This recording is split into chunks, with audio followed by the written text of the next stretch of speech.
Hello students, आज हम class 10th के टर्म 1 मैथ एग्जाम्स के लिए कुछ एमसीक्यू टाइप क्वेश्चन प्रैक्टिस करेंगे।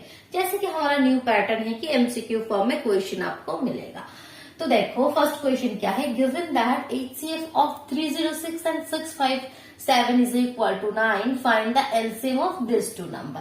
ऑप्शन आपके पास 3 है, तो जो सही ऑप्शन है उसको आपको ओएमआर सीट में सर्कल करें। तो ओएमआर सीट इस बार जो न्यू पैटर्न है, आपको ओएमआर सीट में आंसर फिल करना है।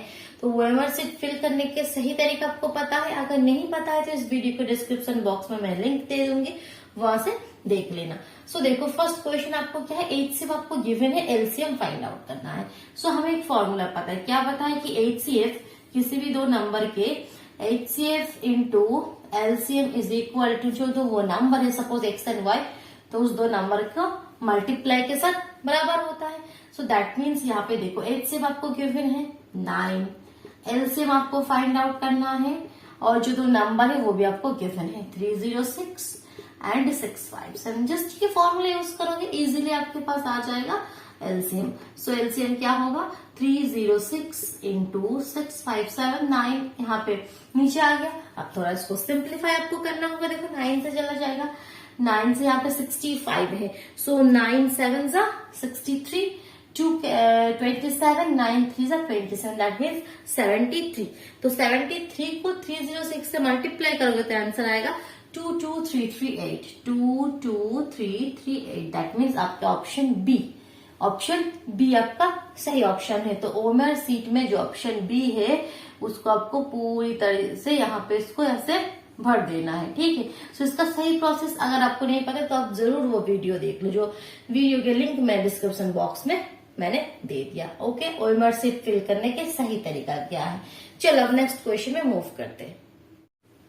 सो क्वेश्चन है, for what value of p will the following pair of linear equation have infinitely many solution.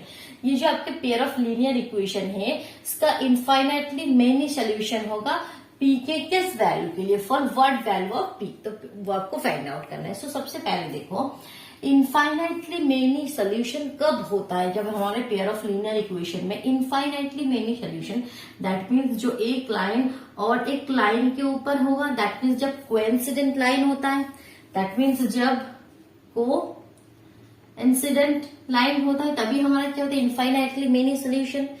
जब इस तरह से इंटरसेक्टिंग लाइन होता है तब सोल्यूशन क्या है, एक ही है, एक ही पॉइंट पे इंटरसेक्ट कर रहे हैं, तब क्या है एक ही सोल्यूशन है। जब इस तरह से पैरेलल लाइंस होते इसका कोई सोल्यूशन नहीं है, नो सोल्यूशन, क्योंकि ये कभी एक दूसरे को इंटरसेक्ट करेगा ही नहीं। जब तक ना एक दूसरे को इंटरसेक्ट करेगा तब तक सोल्यूशन कहाँ मिलेगा। तो इस केसेस में कोई सोल्यूशन होता ही नहीं है। बट जब कोइंसिडेंट होता है, दैट मीन्स एक लाइन के ऊपर है और एक लाइन है, तो वो होता है आपका इनफाइनाइटली मेनी सोल्यूशन, क्योंकि इसके हर एक पॉइंट पे तो ये एक दूसरे के साथ मीट कर रहे हैं ना। सो इस केसेस में होता है आपका इनफाइनाइटली मेनी सोल्यूशन। सो इसका कंडीशन क्या हमें पता है, इनफाइनाइटली मेनी सोल्यूशन के केसेस में A1 by A2 is equal to B1 by B2 is equal to C1 by C2, ये हमारा कंडीशन है। सो चेक करो A1 क्या है, यहाँ पे x के कोफिशिएंट क्या है P-3, that means P-3। A2 है यहाँ पे नीचे x के coefficient P is equal to y का कोफिशिएंट 3, यहाँ पे y का coefficient P is equal to यहाँ -P, कांस्टेंट टर्म जो है ये, ठीक है। अब इसके हेल्प से आपको P का वैल्यू फाइंड आउट करना है, ठीक है, हम कर लेते हैं। पहले देखो फर्स्ट में इन दो को अगर हम कंपेयर करें तो क्या हो जाएगा, इन दोनों में से हमें क्या आएगा, अगर क्रॉस मल्टीप्लिकेशन करेंगे। So P² -3P is equal to 3P, cross multiplication हमने कर दिया, ठीक है। सो P² -3P और -3P इधर आके -6P is equal to 0। P अगर हम कॉमन ले लेंगे P -6 is equal to 0, so that means P is equal to 0 और P इज इक्वल टू 6। अगर हम अब इस दो को कंपेयर करेंगे, तो क्या होगा, देखो क्रॉस मल्टीप्लिकेशन करेंगे तो -P² is equal to -42 -36, minus cancel out हो गया। So P is equal to क्या हो जाएगा, √36 ±√36, दैट मीन्स +-6, ठीक है, +-6। तो अब ऑप्शन में देखो 3, 6 और 10, सो दोनों को देख के आपको क्या लग रहा है कि ऑप्शन बी जो है वो सही है, दैट मीन्स 6। ओके, चलो नेक्स्ट क्वेश्चन में मूव करते हैं। नेक्स्ट क्वेश्चन क्या है देखो, after how many decimal places will the decimal expansion of this terminate, कितने डेसिमल प्लेस के बाद वो टर्मिनेट हो जाएगा।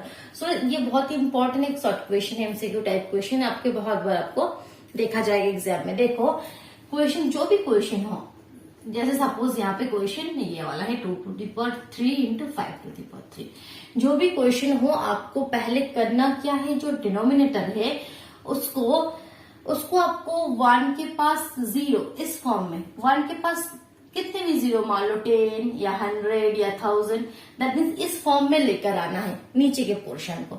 सो देखो उसके लिए आपको क्या करना है, देखो यहाँ पे सपोज ऊपर जो है उसको कुछ मत करो, एज इट इज रख दो। नीचे देखो 2 के पावर में 3 है, 5 के पावर में 3 है, दैट मीन्स यहाँ पे पावर सेम है तो उसको हम लिख सकते हैं 10 के पावर में 3, 5 2 10 के पावर में 3। सो दैट मीन्स यहाँ पे 47 इंटू 2 10 के पावर में 3, दैट मीन्स क्या है 10 के पास 1 2 3, 1 के पास 3 0। सो यहाँ पे 10 के पावर में 3 यहाँ से भी आप कह सकते हो, या ये करने के बाद भी आप कह सकते हो, यहाँ पे 3 0 है। दैट सो कितने डेसिमल प्लेस के बाद टर्मिनेट हो जाएगा, जितने यहाँ पे 0 है उतने। तो 3 ऑप्शन देखो, फर्स्ट ऑप्शन आपका होगा सही ऑप्शन, आपके पास ए जो है 3 वो सही ऑप्शन है। ओके चलो नेक्स्ट क्वेश्चन में मूव करते हैं। क्वेश्चन है find the value of A का वैल्यू फाइंड आउट करो, show that the point 3, a lie on the line 2x minus 3y is equal to 5। Option आपके पास गिवन है। So 2x minus 3y is equal to 5, ये आपके पास एक equation है। क्या है कि ये जो पॉइंट है इस लाइन के ऊपर लाई करेगा, दैट मीन्स ये जो पॉइंट है, ये जो आपके x और y के जो कोऑर्डिनेट का वैल्यू है वो यहाँ पे सेटिस्फाई कर जाएगा। दैट मीन्स x और y की जगह ये पॉइंट जस्ट हम पुट कर देंगे और कुछ नहीं। दैट मीन्स 2 इंटू एक्स की जगह 3 एंड 3 इंटू वाई के प्लस में a is equal to 5। Just यहाँ से हम a का वैल्यू फाइंड आउट कर लेंगे। That means 6 minus 3a is equal to 5। That means आपका -3a is equal to 5 minus 6, that means -1 minus cancel out. This implies a is equal to 1/3। That means option A जो first option है वो आपका सही option है। Okay चलो और एक क्वेश्चन हम कर लेते हैं एमसीक्यू। कह रहे कि find the area of a sector of a circle of radius 28 centimetre and central angle is 45 degree. Find the area of a sector, एक सेक्टर के एरिया को फाइंड आउट करना है। सेक्टर हम किस तरह से होता है, जब किसी भी सर्कल में से हम रेडियस के थ्रू कोई पार्ट को हम काट कर लेते, जैसे ये वाला पोर्शन को हमने यहाँ से कट कर लिया, जो रेडियस के थ्रू हमने कट कर लिया।